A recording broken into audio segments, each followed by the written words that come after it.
Hello everybody, my name is Marie. I'm from France and I've been living in Australia for about 3 years. Now I decided to start a YouTube channel today because I've been living in a van for almost 1 year, and I thought I could give some advice to some of you who might be thinking of doing the same. So today I'm going to show you how I built my van, and in my future videos I'm going to answer some of the questions that people ask me the most, and I'm going to also tell you how to do it safely and also the disadvantages of living in a van. On my future videos I'm also going to discuss other topics all related to traveling, because I have been living in different countries, and I think that I can give you some good advice relating to how to obtain a visa, how to learn languages, how to travel cheaply, etc. So stay tuned. So before we get started, I wanted to tell you that living in a van is not necessarily only for the travelers or for the homeless people. So personally, I'm living in Melbourne, where I have a permanent full-time job and I'm meeting with clients, so I do have to shower every day, and my lifestyle does not impact on my work life. So I will tell you more about the reasons why I chose this lifestyle in a future video, but it was really a choice.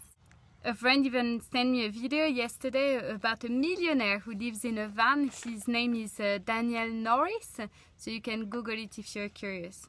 But some people just want to live more simply.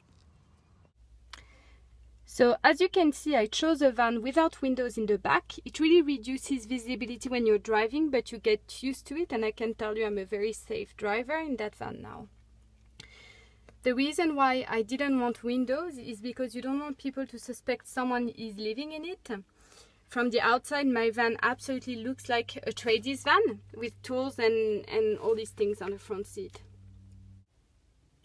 So here for the back window, I have created a little curtain, a life-proof curtain that I have attached with Velcro. So very important to keep in mind that the Velcro must be sewn on, or here you want to attach some with some super glue, because if you attach anything with a regular glue, it's going to definitely melt and be disgusting in the summer when it gets a bit hot. So I have used the same light-proof fabric for the front. So as you can see, though the setup is a little bit more tricky, I had to sew the zipper on, and then I did put some screws, so I had to use some power tools. You'll absolutely need to have some power tools, so ask your friends for power tools, because you'll need to have them to set up your van. So for the carpet, very easy. You just get it cut to the size of your van, you give them the measures, and the rest, for example the corners and all that, you can ask them to, well, you can actually just cut them with your scissors. It cuts very easily. Then you just tuck it under this metal bar, and you use again the power tools to make sure that it holds. So for the bed, I had to buy some wood at Bunnings, and I asked them to cut the exact dimensions I needed to cover the wheels, as you can see on here. So this part holds the bed, but I can also sit on it when I play my ukulele and when I want to paint or whatever I want to do. So still for the bed, I also had to cover that bit with the battery and everything, so behind the seats, with some wood, so you can see a little bit on here. It wasn't done very skillfully, I admit, but it has been holding, which is all that matters. Then what I did is just get a bed from IKEA. I cut off the head, cut off the feet of the bed, and then I just attached the whole thing together. So ideally I would have liked to attach the bed with to the walls of the van, but I wasn't too sure of the construction, and I didn't want to risk making a hole in the gas tank or maybe in some cables, so I didn't do it, but it has been holding very well. However, if you know the construction of your van a little bit better than I do, then go for it. Now, you need to be careful about the height of the mattress that you choose, because you really want to be able to sit on your bed. My mattress is pretty thin, but still good enough to sleep on, so it's still comfy. Also, I would recommend that you get 2 blankets, just like I did. So the first one is the Doona. It's pretty thick and made out of Australian wool. So it's perfect for chilly nights in winter, and you really want to have something warm for these times. On top of it, I have a quilt that I have made myself actually when I still had my sewing machine, and it's actually perfect for the summer. So usually during the summer I just sleep on the big Doona and under this little blanket, which is much thinner.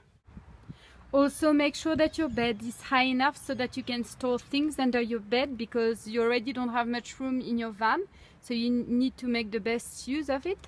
So for example, in these boxes I would have my shoes, I would have some clothes or the pharmacy things. And when you go in the front, on the side, there's also some room to store some things. So here it's things that I don't really use on a daily basis. So that would be things for the car, the oil, the coolant, the spare tire. I have my painting equipment, I have my instruments. And for the clothes, it's pretty easy. I've just bought a clothes rack from IKEA here, and I've screwed it on again using your precious power tools. So now that you have had a full tour of my van, you're probably wondering, where's the kitchen? So I actually don't have one, because even when I was living in a house, I never used my kitchen. My fridge was always empty, I never cooked.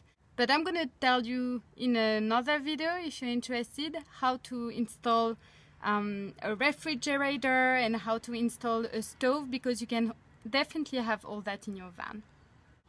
So I need to specify that living in a van is actually illegal in many countries, including Australia, and I find that the reasons are very understandable. So when I was a traveler myself, I remember that I could see a lot of people living in their car in residential areas who were drinking, being loud, littering the place. So rule number 1, respect the area and respect the locals. I never stay in the same area too many days in a row, and I can guarantee you that none of the residents in my streets know that there's somebody living in that car. So I hope that this first video gets you an idea of how to set up your own van. Now, as I said, I'm going to aim for new videos, maybe 1 per week. I'll try. If you found it useful, please like my video so that it gets more visibility, because I'm just starting my channel. Also, I would love to read some comments, so feel free to leave some comments and I will respond to everybody. So thank you and spread the love. Good night.